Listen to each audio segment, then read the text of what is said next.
Weekend na naman, kaya bago natin simulan ang ating palatuntunan, makibalita muna tayo sa mga ganap ni Manang.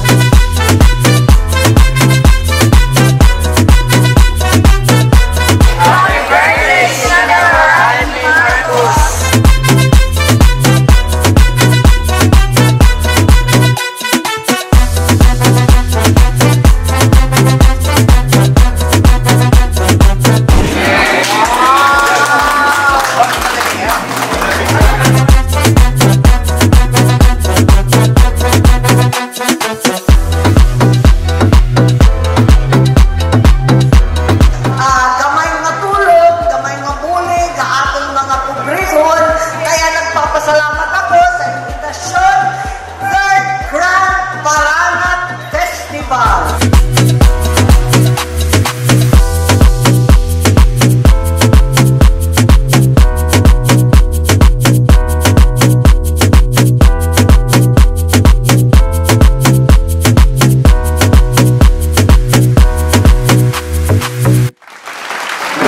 Namang pinakamasipag, pinakaaktibo, pinakamaasahan. Pagdating sa serbisyo, talagang #1. Kaya naman, Senator Amy, thank you.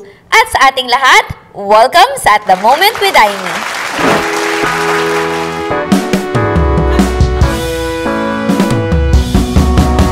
Aksyon, tulong, misyon, mga paksang napapanahon. Ano man ang hamon ay may solusyon. Serbisyo, publikong may kiliti, mga problema nyo mapapawi. Dito lang yan sa At The Moment with Amy. At The Moment with Amy. At The Moment with Amy. Tutok na sa kabayan. At The Moment with Amy. At The Moment sa Senado siya bahala. May awitan, may kulitan, may bistuhan. Talaga namang lahat ng alitan na pag-uusapan. Sa mga palitan, siya na mamagitan. Sa mga balita, di nagpapaiwan. Kaya sa pagsisilbi sa bayan, siya palaging #1. Aba, syempre si Manang yan. At The Moment with Amy. At The Moment sa Senado siya bahala. At The Moment with Amy. At The Moment with Amy. At The Moment with Amy.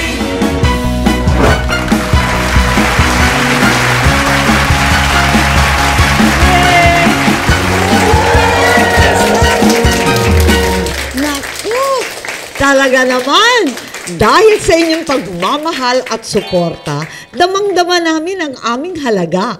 Kaya naman, walang humpay ang aming saya dahil ang programa natin ay Season 3 na! Senator Amy Marcos po, salamat sa inyong pagtangkilik sa At The Moment with Amy. Aksyon, tulong, misyon. Yan ang hatid namin sa inyo. Kwentuhang may kulit, sa aral, sulit na sulit. Kaalaman at bayanihan, yan ang ating pagsasaluhan. Kaya naman, pansamantalang iwan ng mga suliranin, isabuhay at laging sabihin ang forever motto natin, lahat ng problema ay may solusyon!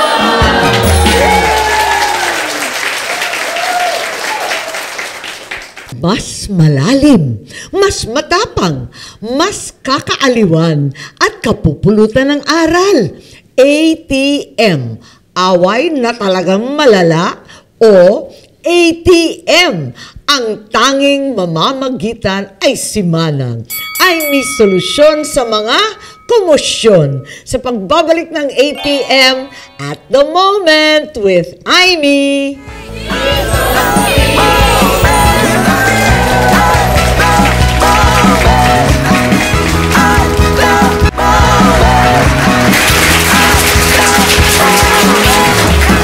Sa iisang bubong na nakatira, maghahanap pa rin pala ng iba.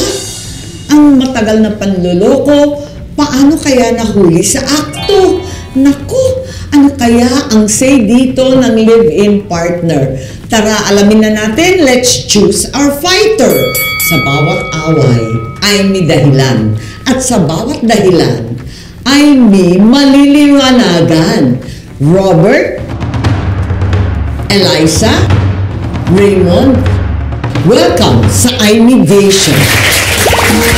Magpakilala muna kayo. ngayon sa ating audience. Robert? Ayan. Ikaw muna. Paano kayo nagkakilala ni Raymond? Ayan. Ako nga pala po si Robert Esquivel po. Paano kayo nagkakilala? Sa BDO, sabi mo? Opo, bali nagtatrabaho po ako sa BPO as call center agent po. Bali nagsama po kami ni Raymond more than 5 years po. Ang tagal pala, Raymond. Ano naman ang nag-udyok sa'yo na makipag-relasyon kay Eliza samantalang may kalibing ka pala? Magandang araw po. Ako po pala si Raymond Pingol. Bali po, hindi ko po kasi pinangarap na mag-abang buhay na lang akong nasa poder niya. Kaya ang nagutok sa akin is gusto kong magkaroon ng sariling anak. Bakit sinasabi mo nasa poder? Wala kang maghanap buhay? Wala kang trabaho? Wala po. Umaasa lang po ako sa kanya. Paano ka magkakaanak kung wala kang hanap buhay? Kaya po para matuto po ako sa buhay, ang ginawa ko po is, yun po ay nakilala ko po si Eliza para nang sa ganun matuto na po ako sa buhay. Alam mo ba yun, Robert, na may balak siya magkaanak na yun pala ang kanyang panaginip na hindi mo maibibigay? Alam mo ba yun? Nag-usap ba kayo tungkol doon?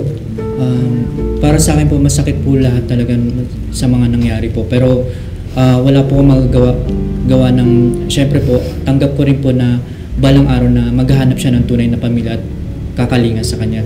Yun nga lang po, napakamasakit sa akin kasi hindi niya po sinabi sa akin ng mas maaga para at least maramdaman ko po na kailangan ko rin po magbago para sa sarili ko at tanggapin yung lahat ng mangyayari po. Bakit? Kailan mo naramdaman o nagkahinala na may nangyayari ng iba? Una po, naramdaman ko po ito nung parang may napapansin po akong kakaiba sa kanya na madalas po siyang ginagabi po, then madalas po siyang nangingi sa akin ng pera. So nagtataka na po ako bandang uli. Hindi ka ba nagtanong? Anong nangyayari? Ba't ganyan? Ba't kailangan mo ng pera lagi? Labas ng labas? Hindi niya po sinasabi sa akin ng dahilan po. Hanggang isang beses po nagkahinala na lang po ako. Bigla ko na lang po siyang sinundan. At doon ko po nalaman na may kinakasama na pala siyang iba po. Ay naku, Eliza, ano masasabi mo dito? Habang nag-uusap at nagkikita kayo ni Robert, alam mo ba na may kalibin siya na si Robert? May kutub ka ba? O nag-uusap ba kayo ng tapatan? Actually po, wala po. Wala talaga, totally. Tapos, madalas kayo lumalabas, wala namang tinatago, gano'n. Wala po. Gano'n, wala kang kaide-ideya. Wala po. Kasi okay naman po siya. Umuwi na rin naman po siya sa bahay. Gano'n katagal to na hindi mo alam na meron palang kasama ka ng iba? Bali, 5 years ko pong tinago. 5 years mo kinaya? Apo. Saan ka umuwi? Kay Robert o kay Eliza? Kay Robert po, ang alam po kasi ni Eliza, nagtatrabaho po ako. Nasa trabaho. 5 taon. Paano nagkabukuhan? 5 taon ang haba nun. Dahil BPO, gano'n. Bali, yun nga po is naghinala po siya sa akin, si Robert. Tapos sumunod ka. Opo. Sobrang makapal po talaga mukha niyan. Lahat ginawa ko sa'yo, binigay ko sa'yo, lahat ang gusto mong bilhin, binigay ko, pinrovide ko sa'yo, pero ito lang igaganti mo sa akin. Yung babaeng yung pinagpalit mo lang sa akin. Tapos, malalaman ko, galing ka lang pala sa club. Diyos ko, sana Eliza, inisip mo muna yung kapakanan namin. So ano ngayon ko nang galing ako sa club? Hindi naman ako nagtatrabaho sa club. Sino nagsabi na galing sa club? Paano ba kayo nag-meet ni Eliza? Bali po yung kaibigan ko po is nagyaya pong pumunta sa club din na pinakilala po siya sa akin nung... Pero bakit sabi ni Eliza hindi siya nagtatrabaho sa club? Ano ba Hindi talaga? po. Bali, nagyaya po kasi yung friend ko. So, inuman po siya. So, meron din po siya. Inuman din po. Nagkakilala po kami. Apo. Madalas ka dun sa club na yun? Hindi po. Actually, first time ko po doon. Tapos ikaw naman, punta ka rin ng punta. Opo. Hindi mo inisip, sana nagtanong ka muna or tinanong mo muna si Raymond kung meron ba siya kinakasama, bigla-bigla ka na lang sumusulpot sa relasyon namin. Hindi mo ba alam na 5 years na kami, ganun mo sinira yung Biktima lang din ako dito kasi wala din naman akong alam. Robert, kung pareho silang nabiktima mo, ano masasabi mo? Paano mo ipagtatanggol yung ginawa mo? Wala namang kasalanan si Eliza dito. Ako naman talagang pinaka may kasalanan. So, anong masasabi mo sa dalawa? Kasi pareho nila hindi alam ang nangyayari. Parang niloko mo yung dalawa. Tama ba yun? Tanggap mo ba yun? Hindi ko po ano yun, ma'am. Bali, gusto ko po talagang makasama na si Eliza sa habang buhay. Tsaka pasensya na sa lahat ng nagawa ko sa'yo. Sobrang pasensya. Alam kong ginawa mo lahat para sa akin. Sinustentahan mo yung pamilya ko, lahat. Pinag-aaral mo Anong pa ako sinustento ang pamilya? Bali po, financially po, bali, tinutulungan niya po yung pamilya ko. Yung pamilya mo? Pati si Eliza? Bali, gano'n na rin po. Alam mo ba yun? Hindi po. Hindi mo alam, wala kang idea. Kasi si Eliza, nung nanganak ka na, nalaman mo ba kung saan galing yung pera? Sinasabi niya po sa akin na may work po siya. May work? Opo. Kaya malayas ng gabi? Opo. Tingnan mo, kapal ang mukha mo, lahat pala nanggagaling sa akin.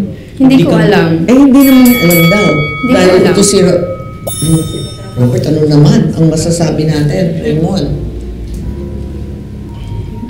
So, pasensya na. Pero hindi ka nagtrabaho kailan, Hindi man? po. Kahit kailan? Nagkaanak ka? Nito na lang po. Nabuntis si Eliza? Hindi ka pa rin nagtatrabaho? Maasa ka pa rin sa kanya? Opo. Bakit ganun?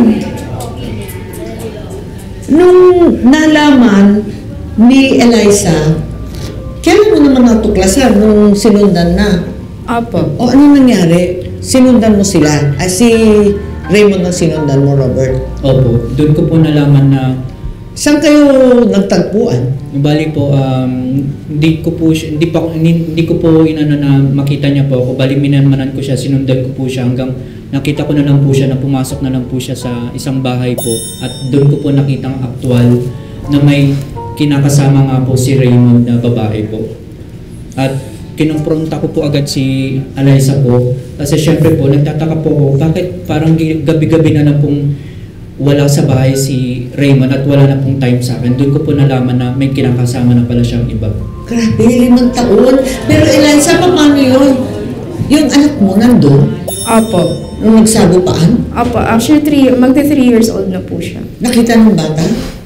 Hindi naman po actual yung scene. Hindi naman po. Kasi nasa loob lang po siya ng Nasa loob yung bata? Opo. Anong pagkaalam ng bata? Wala po. Kasi wala pa po siyang ma'am. Pero hindi mo nakita yung anak? Bali po, nung nakapasok na po ako sa bahay nila, mayroon na po napang-abot sa amin, 3. Doon ko po nakita na may umiyak po na bata. Kaya talagang kinumpronta ko po si Raymond at ginawa ko po ng paraan para masagot po yung mga tanong ko po sa kanya. Raymond, ano naman ang masasabi mo doon? Pati yung bata na damay. Pero sana dapat hindi ka na lang pumunta doon sa hinintay mo na lang akong makauwi tapos doon mo na lang akong kinumpronta. Hindi ka tulad Kakayanin mo ba naman yun? Hindi tulad ng ginawa mo sa akin, wala naman siyang kasalanan, ako lang naman yung may kasalanan sa iyo. Anong masasabi mo? Raymond, alam mo, sa pool pa lang, sana sinabi mo na lang sa akin yung totoo para hindi na humantong ng ganito. Siyempre, alam ko naman, tanggap ko naman yung Raymond na balang araw, darating din ang panahon na maghahanap ka ng tunay na pamilya kahit hindi ko kayang gampanan or ibigay yung gusto mong kagaya ng isang anak. Siyempre, mas matatanggap ko kung sa umpisa pa lang sinabi mo na para nakapaghanda rin ako at alam ko na yung gagawin ko sa sarili ko para sa susunod na buhay ko po. Ako ha? Magsusorry ka ba sa mga pangyayari, pangbihira? Yun, ilang beses ko lang sinasabi sa'yo na Bakit nag-uusap naman Pasensya. kayo? Pasensya. Pero ano nangyari nung natagpuan mo at nakita mo na may isa pang pamilya, may ibang inuuwian na pala, nagsama pa rin kayo? hindi na po. Hindi na. Hindi na po. Bali, ako na po yung nagpasya na umalis na po ako. Hindi na po ako nagpakita sa kanila po. Tapos hindi na kayo nag-uusap kailan, ma'am? Ako na lang po yung nag-i-insist na i-chat siya na humingi po ako ng sorry. Na patawarin mo ako sa lahat ng ginawa ko. Paano mo bubuhayin ngayon? Eliza, wala pa ng trabaho itong asawa mo. Paano ba to? May anak ka pa. Yan nga po, kasi sobrang sakit po para sa akin. Kasi hindi lang... Nagtatrabaho ka ba? Opo. So, sariling sikap ka. Opo. Eh, ano naman tulong ni Raymond? Bali siya po yung nag-aalaga as of now po. Okay. Ikaw nagtatrabaho, Opo. tapos siya nag-aalaga. Wala kang balak magtrabaho, Raymond. Yun po, bali, nag-aasikaso po ako ng mga documents ko dahil sa tulong po ni Robert, napagtapos siya po ako ng pag-aaral. Nakapagtapos ka? Opo. Oh, grabe, Robert. Ang laki ng hirap mo, ha? Lahat po ginawa ko po para sa kanya, para lang matugunan lahat at maging masaya yung relasyon namin, pero hindi rin po pala. Eh, ano naman ang nararamdaman mo ngayon na talagang silang dalawa na ang magkasama? Para sa akin po, sobrang sakit po. Siyempre, andun na po yung nangungulila din po ako kasi sa sobrang tagal ng pagsasama namin. Pero kalaunan po, tinanggap ko rin po. Alam kong may mali, tinanggap ko po ito. Bali, tao rin po ako nagkakamali, handa po ako magpatawad. Pero sa ngayon, hindi po muna. Dahil... So, hindi mo pa mapapatawad si Raymond? May takdang panahon para magpatawad po. Tao lang po. Eh, paano si Eliza naman? Yun nga po, syempre, sinabi naman niya na hindi man po alam na may kinakasama po si Raymond na kaming dalawa po talaga ni Raymond. Hindi ko po siya masisisi. Ang sinisi ko po si Raymond doon kasi hindi niya po sinabi. Anong masasabi mo? Ayun, sana mapatawad mo na kami. Kaya sobrang nagpapasalamat tsaka sobrang pasensya sa lahat ng nagawa kong kasalanan sa'yo. Eliza, anong nararamdaman mo ngayon? Ang natuklasan mo lahat? Actually po, sobrang sakit po para sa akin kasi hindi lang po ako yung niloko niya, si Robert, pati na rin po yung anak namin. Kaya nga, paano ba yan? So, mapapatawad mo ba si Raymond ngayon na nalaman mo na ganito pala yung kalagayan natin? Siguro po, in process po kasi po, may anak po kami. Para na lang din po sa anak namin. Para sa anak ninyo? Opo. Naku, talaga naman. Dahil sa anak ninyo. Eh dahil sa anak ninyo, magtrabaho ka na rin at magsumikap. Diba? Raymond? Opo, asikasuhin ko po lahat ng mga dapat kong asikasuhin para nang sa ganun. Yung asawa ko na po yung mag-alaga sa anak ko. Ayun, naku talaga. Anong plano mo? Yun po, Pag natapos yung dokumento mo at lahat ng graduation diploma at iba pa, magtatrabaho ka na. Opo, magtatrabaho na po ako. Ayun, si Eliza naman, tuloy-tuloy pa rin. Apo. Ayun, sana. Pero ngayon, inaalagaan mo na yung bata. Apo. Baka naman gawin ninong pa si Robert. Di ba pwede? Pangalan na rin yung Robert. Ano kasi siya naman pala nagsustento. Talaga, Hindi, kasi naiiyak na ako sa iyo Eliza. Naiiyak ka ba? Bakit ka naiiyak? Naawa ka sa sarili mo? Naawa ka kay Robert? Ayaw mong batukan si Raymond? Ayaw. Kawawa naman to. Iyak mag-iyak. Ikaw talaga. Oh. Robert, hindi ka na umiiyak. Malig ka na. Nagsawa ka na sa drama to. Bali po na wala na po yung luha ko na ubus na labas ko na po lahat at pinasuggest ko na po lahat. Ako, talaga naman, manhid na. Pinasadyos na. Pero, kaya ba ninyo mag-shake hands man lang? Naku, sa bawat katapusan ng bangayan, dapat ay may kamayan. Ayan, magkamayan kayo. Kaya ba? Kaya. Ay, ikaw ang may sala. Ikaw mauna. Bira naman to. Ayan. Eliza, baka magsilusan ka, afraid. Ayan, Eliza, pareho kayong biktima. Ako talaga naman, wala akong masabi. Ayan! Ay, kamayan. Oo, talaga naman. At magbabalik po ang ATM at the moment with Aimee Season 3.